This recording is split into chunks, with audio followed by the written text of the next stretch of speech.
liewe vriende, is altyd lekker om by julle te kan kuier op hierdie manier. Ons hier in die gemeente sê dat ons 'n familie is, dat ons vir mekaar omgee. En daarom kan ons weet, al is jy nie vanoggend saam met ons in die erediens nie, kan jy hierna luister. Partykeer luister jy dit in die oggend wanneer jy in die bed is, partykeer kom jy by die huis na 'n dag se werk as jy in die verte is, en kan jy stil word en weet dat die Here saam met jou is, daar waar jy is. En daarom kan ek jou ook groet en sê genade en vrede vir jou van God ons Vader, die ene wat alles tot stand gebring het, van God die Seun, wat vir ons sondes aan die kruis gesterf het, en van God die Heilige Gees, wat my en jou elke liewe dag van ons lewens ontmoet, en saam met ons op reis is, net daar waar jy is. Amen. Kom ons bid saam. Here, dankie dat ons altyd kan weet dat U saam met ons is, dat ons 'n familie kan wees wat vir mekaar omgee, mekaar ondersteun. Dankie dat ons kan weet dat U ons nooit alleen los op ons reis nie. Dat U saam met ons stap en elke liewe tree van ons lewens ons nooit alleen is nie. En dis 'n stuk troos, Here. Want baie keer voel ons ver, nie net ver wat afstand betref nie, maar ook ver van U wat gevoel betref.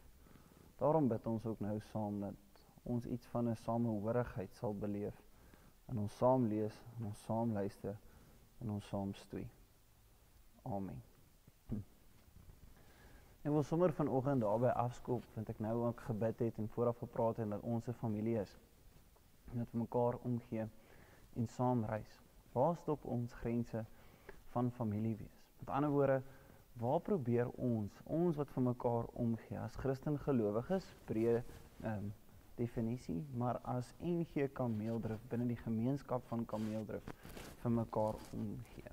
Is ons verantwoordelikheid teenoor mekaar se grense hier by die deure wanneer ons by ons gebou instap, by Krimetart, wanneer ons by Krimetart instap, in die saal wanneer ons kleuterklets of kinderklets aanbied. Is dit ons grense? Of gaan dit veel verder en wyer as hierdie? Hierdie Sondag wat kom met ons weer die voorreg om een van ons sakramente te bedien, die sakrament van die doop. Doop is 'n ongelooflike pragtige oomblik. So 2 weke terug het ons ook 'n kindjie hier gedoop. En wat 'n ongelooflike voorreg is dit nie, het ek net weer besef. Maar ons sit baie keer in die kerk en ons kyk na die sakramente, die sakrament van die nagmaal aan die een kant, en dan die sakrament van die doop aan die ander kant. En ons laat dit amper net vanselfsprekend verbygaan. Maar eintlik is dit 'n diep gelowige gemeenskapsbyeenkoms, waar ons as familie, in die breë konteks, saam verantwoordelikheid vat vir kleinkinders en mense wat saam of deel wil word van ons geloofsfamilie. Want is by hierdie oomblikke wat ons sê, Here, ons weet dat ons niks anders het as U genade waar ons kan vashou nie. En Here, help ons daarom. Dalk is dit 'n stuk gebed wat mens dan byset om te sê, Here, help ons om nie hierdie genade in die eerste plek mis te kyk nie, in die tweede plek nie goedkoop te maak nie. En gee ons die wysheid, die insig en die uithou vermoë en die waagmoed om 'n verskil te maak na buite toe. So help ons asseblief daarmee. So, daarom dalk die rede vir die teksgedeelte wat ek vandag lees. 'n Teksgedeelte van ons wat kom uit Lukas 18, waarvan ek net 2 verse gaan lees. En hierdie 2 verse gaan oor die volgende. Hulle het ook kindertjies na Jesus gebring, sodat hy hulle kon aanraak. Toe die disippels dit sien, het hulle die mense berispe. Jesus het hulle egter nader geroep en gesê, laat die kindertjies na my toe kom, en moet hulle nie langer verhinder nie, want die koninkryk van God behoort aan die mense soos hulle. Amen. Ek sê vir julle, wie die koninkryk van God nie soos 'n kindjie ontvang nie, sal beslis nie ingaan nie. Nou, met hierdie paar verse wat ek net gelees het in verband met Jesus wat die kinders ontvang en na hom toe roep en sê, hierdie kinders nie verhinder om na my aan te kom nie, wil ek 2 goed uitlig wat die laaste tyd by ons gemeente gebeur het. Die een is verlede week, Alwine se preek, waarna sy verwys het, wat los jy agter? Wat is jou nalatenskap wat mense van jou onthou? Met ander woorde, wat is dit wat jy oordra aan ander in jou menswees, in jou omgee, in jou saamreis? En wat bly in hulle gedagtes? En dit is nie 'n ding wat ons ligtelik moet opneem nie, maar erns dalk mee moet maak. Wanneer ons binne die konteks praat van familie wees en buite die grense van ons kerkgebou beweeg. Die tweede ding, wanneer dit belangrik is, wanneer ons vanoggend saam kuier, is wat Jacques gedoen het by ons dieper delf geleenthede. Hy het die piramide van die samelewing en die samelewing verstaan in die Bybelse konteks vir ons 'n bietjie uiteengesit, omdat jy ook sal sien wanneer jy hierdie preek lewendig kyk. En daar kan mens sien, wanneer jy na die sosiale piramide kyk en die rang van mense in die samelewing beskou, dat daar 'n vlak was. En op die boonste vlak is die patriarg, die vaderfiguur. Die een wat alles beheer het en wat onder wie se mag jy geval het, as jy deel gevorm het van daardie bepaalde familie. Ons weet ook, dat hoe groter jou piramide was, met ander woorde meer aansien, slawe, goedere, mense, kinders, seuns meer spesifiek, jy gehad het, hoe groter was jou piramide, hoe groter was jou eer in die samelewing, en hoe groter was die invloed wat jy gehad het, en die aansien wat jy gehad het in die gemeenskap. En wanneer jy bietjie daai piramide gaan bestudeer, dan sien jy, maar weet jy, kinders is eintlik bietjie op 'n laer vlak. Nou Lukas definieer nie watter kinders word ingesluit nie. Dit kan kinders wees van daai bepaalde familie, met ander woorde kind van die patriarg, of dit kan kind van die slawe wees, wat beteken dit kan nog een vlak laer wees as gewone kinders binne hierdie piramide. Waarom is dit belangrik wanneer ons praat oor ons verantwoordelikheid in ons as familie en geloofsfamilie? Ons moet onthou, die disipels en die mense wat saam met Jesus gereis het en die mense wat daar saam met Jesus was bekend met hierdie sosiale verstaan en hierdie sosiale piramide skema in die sin van hoe eer en skaamte en aansien gewerk het. So wanneer hulle daar opkom en hulle sien, maar weet jy, Jesus is hier aan die gang, ons sien hom as iemand wat aansien het, wat eer het, en hier kom kinders van laer aansien om na hom toe te kom, probeer hulle alles in hulle mag om die kinders van hom af weg te hou, want hulle is nie op dieselfde vlak nie. Die ironie is egter, want wanneer jy gaan lees in die geskiedenis van die roeping van die disipels, het hulle ook, wanneer mens die piramide skema bekyk, nie soveel eer gehad soos die res nie, maar toe is hulle ingesluit. En sodra iemand anders, in hierdie geval kinders, na Jesus toe betree, dan wil hulle dit blok en hulle dit keer. En dit is wat nie moet gebeur in 'n nuwe verstaan van die koninkryk wat Jesus vir ons probeer verduidelik.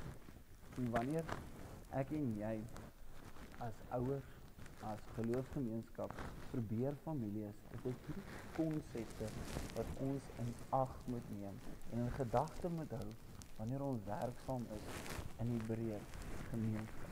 En dan moet ons sê, weet jy, as kinders vir ons belangrik is, want ons dink, hoe dra ons dit wat ons weet oor aan hulle? Hoe rig ons 'n veilige ruimte in ons breër omgewing in, waar kinders veilig is, waar kinders hoort?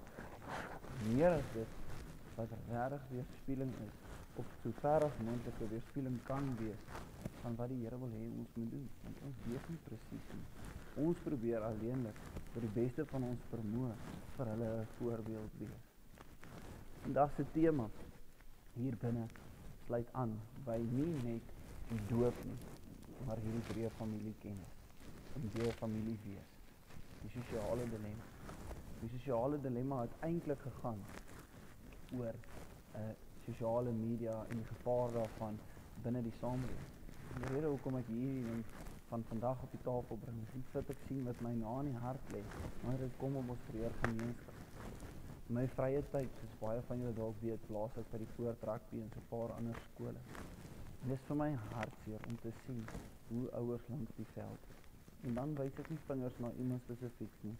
Ek op baie skole gaan blaas, wat die skeieregter so opgeskreeu word. Ja, verskoon my as ek nie die beste is nie, verskoon my as ek 'n mens is, daarvoor vra ek verskoning. Maar ek probeer my beste met alles wat daar is. Nie ek nie, alle ander skeieregters. En die manier hoe daar geskree word en wat geskree word en hoe erg dit is buitensporig vinnig. En ons as familie kan nie so 'n voorbeeld wees vir ons kinders. Ons kan nie so 'n verskil maak om 'n nuwe piramide, 'n verstaan van die samelewing op die tafel te sit, so oor te dra en ons nalatenskap oor te gee nie. En hierdie is die pleidooi wat ek uit vanoggend se erediens vir ons wil saamvat. Ek en jy het 'n verantwoordelikheid teenoor die kinders wat ons voorgeplaas het, teenoor ons eie kinders, teenoor die mense in ons gemeenskap. Hoe verhinder ons hulle nie om by die Here uit te kom nie? Hoe leef ek en jy teenoor hulle? Hoe tree ons op teenoor hulle?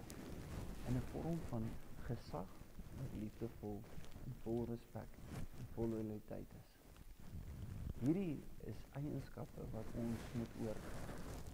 En ja, ek is altyd ten gunste van kompetisie en. Dit my nie verkeerd verstaan.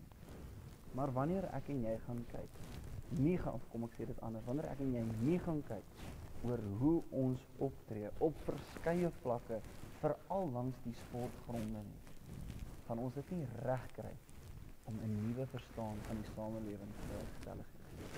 En hierdie week het ek self gedog, ek is fyngevoelig in hierdie geval. Dit het by my gebeur en ek was regtig maar net so nie goed genoeg in die blaas nie. En toe hoor ek, na 'n skool bel my om by hulle te kom blaas en ek vertel van hulle, daarmee wil ek afsluit. Julle ekskuus, ek gaan nie meer blaas vir buitemense nie. Ek wil graag hier waar ek betrokke is by die poort help tot die beste van my vermoë. Maar ek sê nee, en sê vir my, dit is jammer om te hoor, wil jy ons nie asseblief help nie. En daar's 'n paar ander wedstryde op ander plekke wat afgestel is die tweede helfte van die eerste spanne onder 13 op grond van die feit van hoe ouers reageer. En vriende, dit laat mens bietjie dink. Dit op verskeie vlakke rondom ons gebeur, dan moet ons besef, ons moet 'n bietjie introspeksie doen. Dalk is ons nie skuldig daaraan, maar hoe help ons om dalk vir ander skole, vir ander ouers, vir ander mense in ons gemeenskap te wys, daar is 'n ander manier, daar's 'n ander realiteit. Dit is wat my en jou verantwoordelikheid is. Want wanneer ons maar net voortgaan op die manier wat altyd voortgegaan het, verhinder ons kinders om in aanhalingstekens by die Here uit te kom, op grond van die manier hoe ons leef, ons reageer en ons oordra. Wat sal veroorsaak ons met 'n sosiale dilemma op die einde van die dag sit? Daarmee wil ek jou los vandag. Elke liewe keer wanneer ons 'n Sondagoggend doop hier in die gemeente, dan sê ons, Here, hier is 'n klein kindjie wat ons aan U opdra. Wat ons sê, Here, wat niks verstaan nie, maar vir wie U lief is. Hier in die eerste plek sê ons dankie vir hulle ouers wat sê dat hulle beste gaan gee om hom groot te maak volgens U wil. Maar Here, ons as groter familie wil nooit kinders verhinder om na U raak te sien. Ons wil 'n voorbeeld lewe vir die mense rondom ons. En help ons om dit 'n werklikheid te maak, sodat Here, die mense in die breër gemeenskap kan sien, daar's 'n ander wyse. En Here, U liefde en U genade 'n realiteit in ons lewenswyses kan word vir die kleintjies wat U aan ons toevertrou het. Amen. Here, dankie dat ons aan genade kan vashou wanneer ons dood. En vanoggend is so 'n paar versies uit die boek van Lukas wat hom benoem met die uitgeskortenis, die mense op die rand van die samelewing. Dankie dat ons vandag kan hoor dat ons hulle nie moet verhinder om na U toe te kom nie, maar daar 'n ander moontlikheid in die samelewing rondom ons is. Help ons as geloofsfamilie om erns te maak met die feit dat ons anders moet lewe, met die feit dat ons 'n ander voorbeeld moet lewe, met die feit dat ons moet help dat ander kan sien daar's 'n ander manier van doen en optree. En Here, dan bid ek vir ons kinders, en ons kinders in die skole, wat eintlik swaar kry onder die druk wat niks met hulle te doen het nie, en die gebeure buite hulle wat niks met hulle te doen het. Here, vergewe ons self as ouers en as volwassenes, waar ons dalk onsself skuldig maak om nie die regte voorbeeld te wees nie. nie net langs die sportveld nie, maar oral. Maar mag ons week na week as geloofsfamilie saamstoei om te werk aan die manier hoe ons moet leef en moet optree, sodat ander kan sien, daar's 'n ander manier, maar Here, ons kinders kan sien dat U hulle liefhet. Amen. Ontvang ook nou die seën van die Here. Die liefde van God en die genade van ons Here Jesus Christus en gemeenskap van die Heilige Gees sal met julle elkeen wees en bly.